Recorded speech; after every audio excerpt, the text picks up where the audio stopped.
Welcome to Florida Beach Walks. I'm Roxanne. Today I'm headed to Little Talbot Island State Park in the northeast corner of Florida. This undeveloped, secluded barrier island beach has more than 5 miles of natural beauty and diverse ecosystems for all to explore. The Atlantic was definitely putting on a show with lots of sea foam and volcano bubble holes, which we'll talk about what those are. My daughter and I found live auger shells, and I found a really pretty baby's ear shell, a couple of dark olives with purple in their apertures, and we found lots of angel wings, 2 different types, and false ones too, among a few other shells. Despite the weather and being rained on a little, we had a great afternoon here, so please join me. Let's walk Little Talbot Island.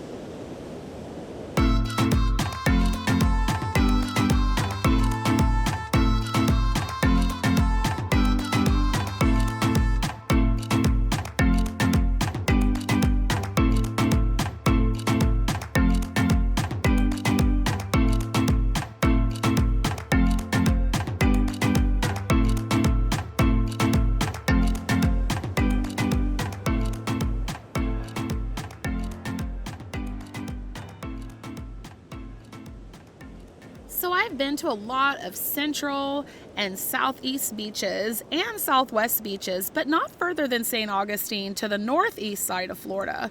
Actually, I've only been over here to check out the St. Augustine Lighthouse, which is absolutely beautiful. I got on Google Maps and I started to see what was up this way. And I found this park. I figured that because it was located between 2 inlets that it could potentially be a really nice place to find shells. This was my first time here. It was crazy windy and it was so rough out. But this is the time that we had this day, so we decided to come out and check it anyway, despite the weather. I did have to rebuild the audio on this walk because you could not hear a thing. It was that windy. Anyways, we had a good time and we did find some shells, but I believe that there is a lot of potential to find some really great shells here, and I can't wait to come back. On a much calmer day, I will look at the weather and the winds and make sure it's beautifully sunny and not too crazy windy. It was a little sunny to the north, and all those clouds you see in the south here, that rain did eventually catch up with us. But there was no lightning, so just, getting a little wet was no biggie. So right off the bat, we walked straight down to the water and we found lots of these live auger shells sticking out of the sand. It was amazing. These are gray Atlantic augers.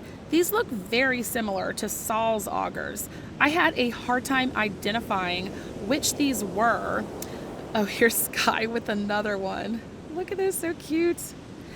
So I reached out to the Bailey Matthews National Shell Museum and they sent me a link to see a shell level comparison, and I'll put that link in this video's description if you'd like to check it out. They also let me know that some claim that the Gray Atlantic and the Salle's augers are one in the same taxon. Look how expansive the beach is. It's so wide. I'm not used to being at beaches like this where there's just a mile to the water. It was very nice. I have seen this type of wide beach in the Daytona area. I'll just do a full circle here, show you the whole thing.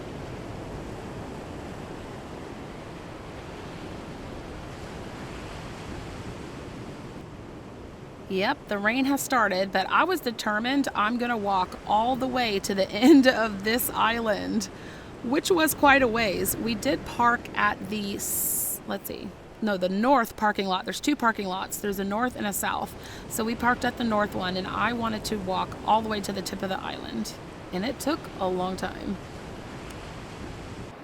Here's a sawtooth pin shell. Yeah, they're not too exciting, but I love the insides. I think the insides of pin shells are so pretty with that iridescent rainbowy color.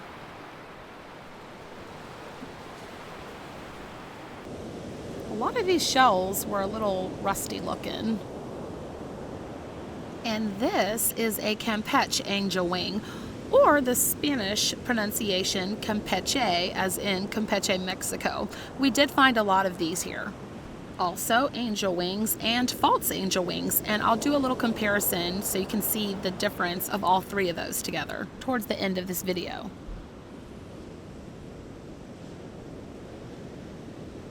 I'll go ahead and pick up a couple of these.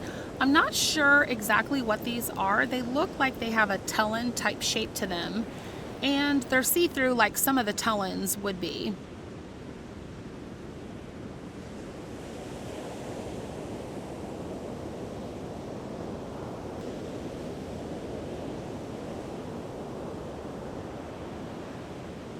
There are a lot of pieces of shells just all over the place. When we first saw those live augers a little bit up on the beach, there was just piles and piles of just these broken bits. And they all seem to have like a rusty type look to them that I mentioned before. A broken angel wing and a broken knobbed whelk. Lots of broken shells, but it gives you a good idea of what's here. Got excited seeing these sand dollars. I was hoping to find a whole sand dollar, and I did. It was just itty bitty. I'll share it with you later. But man, this would have been a great big one.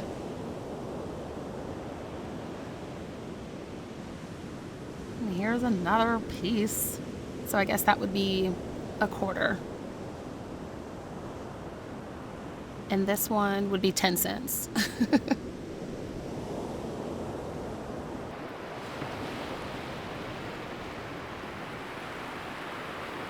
Here is another Campeche angel wing. These were really fun to find, and there's a lot of them here. So this area is pretty good if you're looking for angel wings. The walk out to the north end of the island here was absolutely amazing with all the dead trees. I know this area has a lot of issues with beach erosion, but it's just like you're in another world out here. It's really pretty.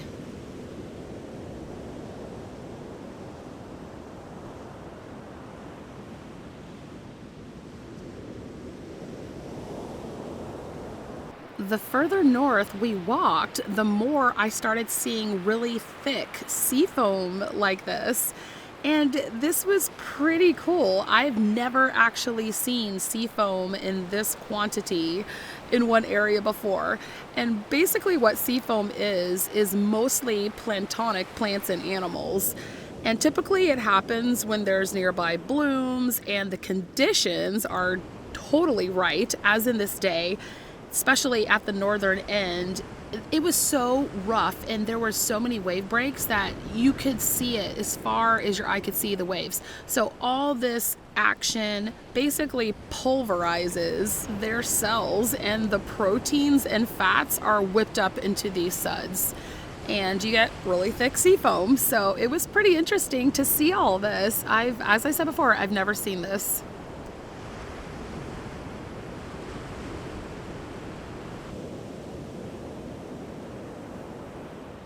It was definitely really interesting to learn that sea foam is a product of pulverized plankton. This is so crazy. I honestly felt like a kid. I was like, ooh, look, sea foam.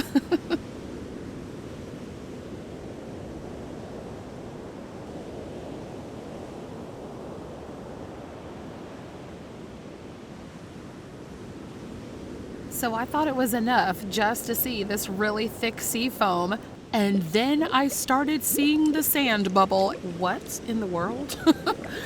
I had no idea what that was, so I went home and researched that one. Look, you can see him in the background too. So basically what this is air being forcefully released that was trapped in among the sand. As a wave washes up, it seeps down into the sand, forcing trapped air to percolate upwards. Trapped air bubbles can coalesce, creating larger bubbles as they work their way upwards, and these larger bubbles forcefully release on the surface, creating these water volcanoes. Oh, I had a great time watching all of these.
Here's an Atlantic giant cockle and a dark lettered olive. Very pretty color.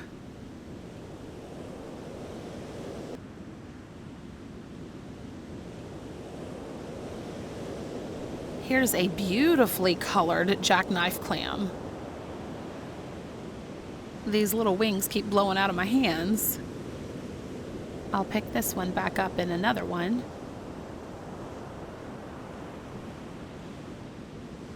I picked up this baby's ear moon shell. I'll show you that here. Look at that line in it. I think this was probably more on the gray side of a shell, and it got pretty calcified. You can see the white buildup, but it makes for a really unique design. Here's another false angel wing. This is more along the maximum size that they get to. They don't get much bigger than 2 inches. And the reason they're called false is because they're more closely related to telons than angel wings, even though they do look like the angels.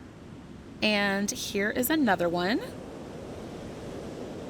Oh, they keep flying out of my hands. It's so windy.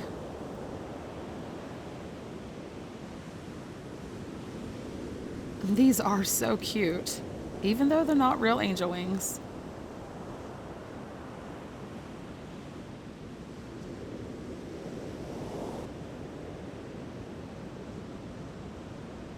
Here's a moon snail with a little barnacle attached to it. That's cute. Skylar's got an arc shell here, nicely hinged. There are so many different types of white arc shells, but I'll take a guess that that's an incongruous arc shell.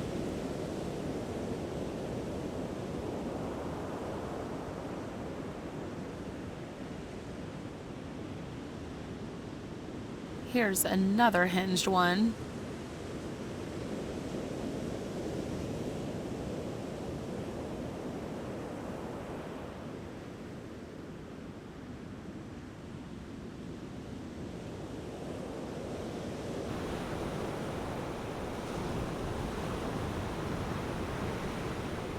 Got an olive here. Oh, check out that gloss. Oh, that's really nice. This is a beautiful lettered olive. Gorgeous. With purple. Yes, that is purple in its aperture. I've only found 2 olives with purple in their aperture, and that was on this trip.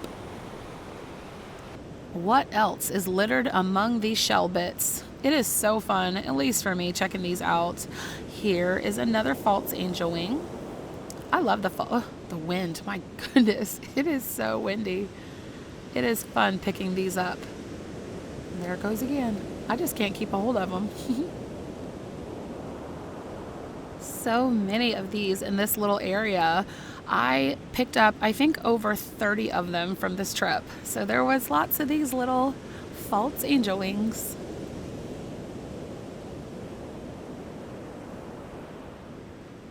Here's another sawtooth pin.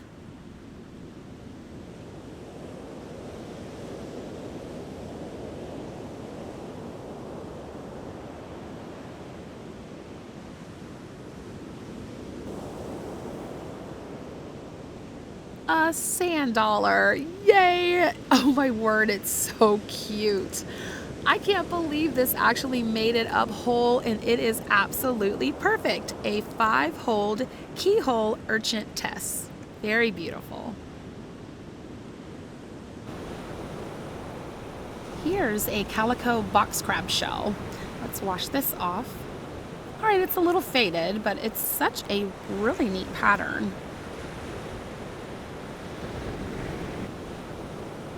There were a lot of these jackknives scattered all over too. I'll grab this false angel wing. And another. Telling you, over 30. And I'm sure I missed several. Just can't pick them all up, but I had plenty.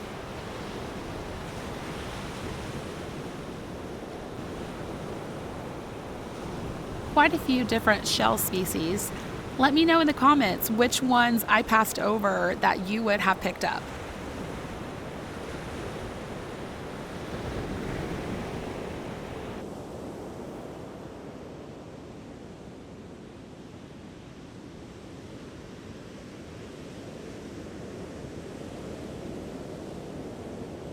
Here is a layout of the 3 different angel wing shells that I found on this trip.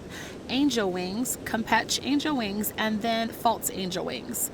Looking at the 2 true angel wings together, you can see that the Campeche on the left has these little small, delicate, like compartments covering the tip, the umbo of the shell, as where the other one does not. So that's a good identification characteristic between the 2. Now looking at these false angel wings, you can see that they hinge together with these teeth. Angel wings do not. They're held together by a bridge between the 2 halves. So when they're small and you're looking for stuff, if you definitely see a little hinge, you know it's a false angel wing. This looks like a broken part of an eastern mud snail stuck to this clump of sand. These mud snails are found here on the northeast coast of Florida. Here is another false angel wing, but we'll leave that there. It's pretty chipped.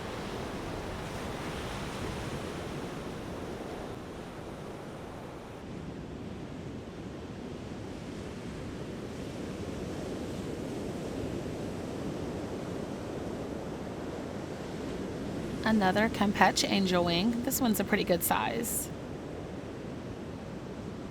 And not very rusty or yellow.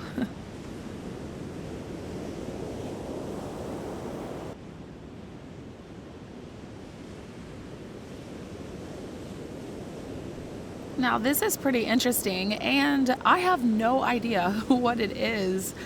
At first I thought it was some type of crab carapace, but I'm not sure because it's kind of shaped funny on both ends. So it's an albino something. If you know, let me know in the comments.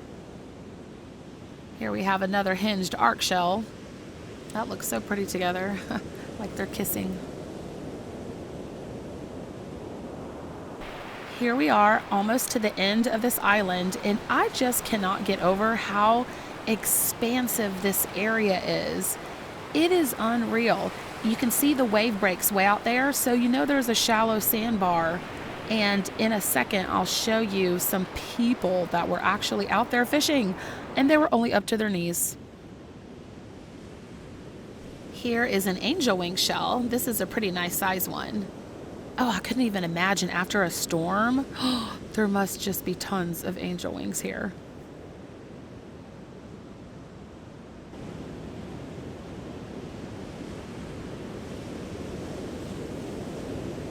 Here is the end of Little Talbot Island. The whole walk was gorgeous. That island off in the distance is Amelia Island, and there is a state park that I definitely want to check out that one too. And if you've been there before and have any tips, please comment below. I am all ears. That's actually Skylar, my daughter, crawling around over there. I thought it was Connor at first. That is totally something he would do. So look at these wave breaks out here. You can tell it's pretty shallow because of all this action. And I couldn't believe there was people out there fishing. And they were only up to their knees. These people were not even up to their waist. So you must be able to walk pretty far out here. And you can see where all the white surf, that must be the sandbar that they walked on to get out there.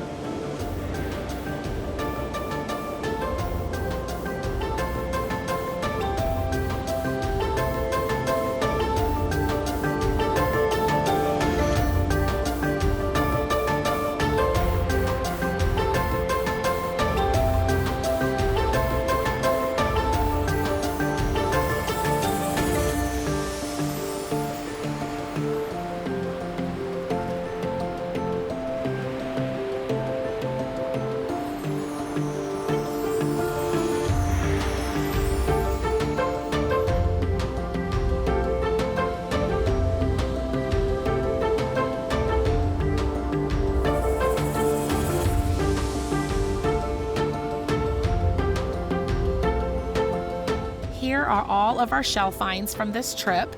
I love this sand dollar. It is so cute. And the 2 dark olives with the purple apertures were just amazing, as well as all of these angel wing shells. I can't wait to come back shelling again. Thank you so much for watching. Be sure to subscribe if you haven't already and ring that notification bell so you don't miss out on any uploads. Till next time, happy shelling, and I leave you with this.